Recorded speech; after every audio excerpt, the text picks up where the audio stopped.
And so nothing is easy. Like running is running. It sucks, but you have a choice to make. Do you want to sit down and go back to that guy you once were? No. So this is what it takes. It takes that misunderstanding of people, and they'll never get it because they were never David Goggins. So that is what it takes for me to do what I do. It may take you something differently. So for me, everything has to be in the study. Everything has to be into this. Everything has to be everywhere I am. It has to be there. Me, focused where I am. I'm limping. I'm literally limping because I've had several knee surgeries and my body was twisted. And so now it's untwisting. So people look at me, oh, it looks like he's limp, like limping when he runs. I am limping when I run. My body's jacked up, so I'm focusing on how to get the best out of a broken body. So everything I do is a total focus on what I'm doing at that point. Because that's the passion that comes out of me, because it takes everything for me to learn a sentence. So when I speak about David Goggins, I can't speak about David Goggins in a way that's just calm, cool. Because when I wake up, I know the journey that it takes for me to find my greatness. And it's hard. Nothing is easy. Nothing just like, oh, I wake up and I just do this or I do that, or it just, I watch people every day go through life and it's so easy. For me to be where I'm at today, it takes every bit of me. So when I speak about it, and as I get going here, you'll start seeing me, the tempo will rise, the passion will come out, because I'm back there. I'm doing what I do every day to become a human being. And you're saying, where do I start? Where do I start?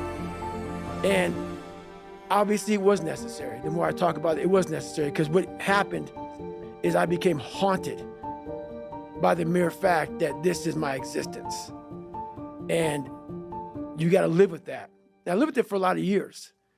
And so I sat back and said, okay, all right, I know what this takes. And when you sit back, as fucked up as I was, and I had a laundry list, a table like this of what I have to do to become just a human being that can make ends meet, that can make $1,000 a month just to get there, was like, oh my God, dude, like I'm 16, 17, I can't read, I can't write, and oh my God, I'm so behind the power curve, and my brain is about being depressed, and my dad beat, my mom's not home, and it's the reality of my life.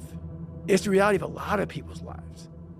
And so, yeah, that had to happen for me to be haunted, to pull out, to extract the guy that I am today.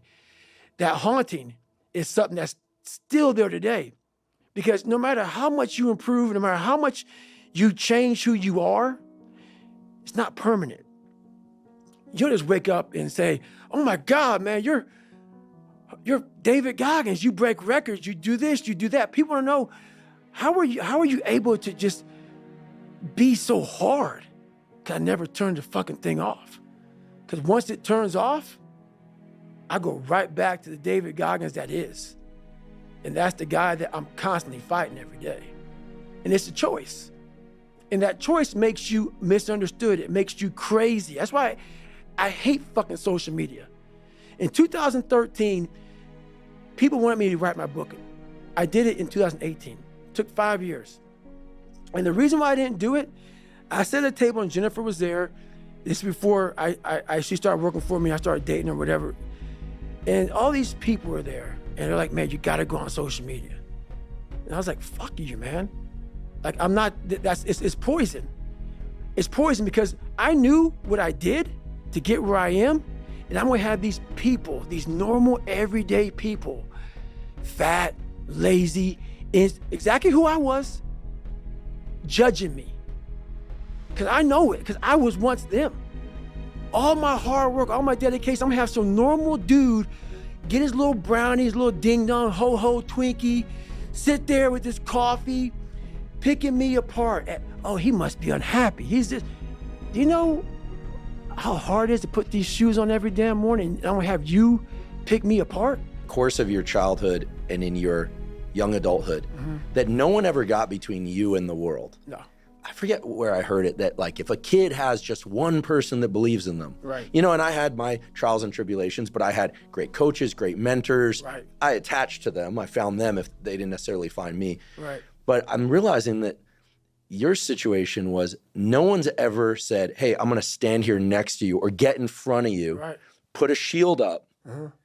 And so it's almost like you've got these different it's all you, but there's versions of yourself that like you knew. Social media, like I don't know that I have the wherewithal in 2013, 14, 15, 16, 17 Right. to get in front of myself while doing all this because I've already got so much going on in here. Right. Is that about right? That is right, but I had developed a lot of anger, and I still have it. It will never go away for the normal human beings in this world. Because when you put yourself in the sewer like I was in, and please, if someone saved me, come out and announce it to the world. There was no one. You don't fix yourself by coming out here and me selling you some fucking books. That's why I don't have them. I forgot them. I'm glad people got something from the book. I want you to learn that the only way you grow is how to look at yourself and say, okay, like I did. Table longer than this. What the fuck I have to do to get somewhere? There was nothing good on there. Nothing. Yeah, I love playing basketball. I left that out. That's something I love to do. I don't care about that. That didn't make the fucking list.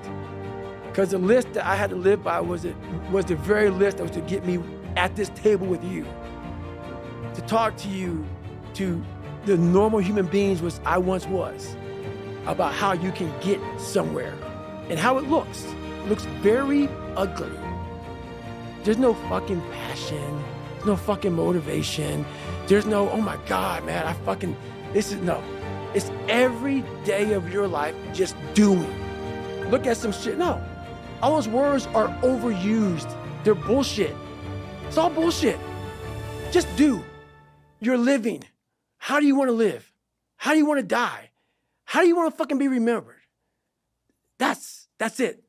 That's it. It might be April where you are, and you're expecting nice weather and shit, but it's 20 degrees. So, you might be somewhere where it's too fucking hot. So, you might have sore legs, sore back, sore shoulder. So, the struggle is real. It never gets any easier. You gotta get harder. I was out yesterday, getting after it. Had one of the best runs I've had in a long time. PR'd that bitch. So, no one cares what you did yesterday. It only matters what you're doing today. Those who take me literally, so, I'm a cheerleader for those who want to be better. Not for those who want to stay the same. Stay hard.